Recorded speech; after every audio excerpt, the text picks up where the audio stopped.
waaw aussi ci yéen journaliste yi. waaye na ngeen xool lu ngeen def ba fay lempo rek naata pour terminer man na ngeen xool lu ngeen def tamit ba fay lempo yi Mor coow li lempo bi la bu ngeen dajee tamit xool leen nu ngeen def ba fay lempo. non bon je vous dis honnêtement dama lay wax rek xam nga aussi waxtaan day wax dëgg ca la mënu leen non mënul nekk bu da ngeen leen daal moom la nekk tëj presse kooku moom mën naa nekk moom facilement en 24 heures aucune benn rajo du tàkk benn télé du tàkk benn journal du génn kooku moom mën nañ ko mais fii dama lay wax rek sama akul ahi taala kenn mënu ko fi ci presse bi dama lay jox un exemple rek dama lay jox un exemple nga mën a xool économie de la presse nu mu dégradé wu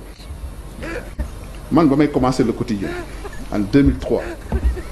j'avais une gestion saine di am dama doon am xaalis le journal se vendait à 200 francs les publicités étaient là mais après qu'est-ce qui s'est passé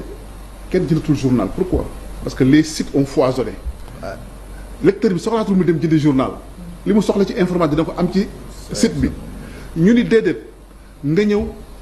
fu 5 journaux 6 journaux doon génn léegi 45 mooy génn ñu émietter le marché. Troisième élément ba nga xam ne c'est important mooy la baisse des prix des journaux on a été démagogique.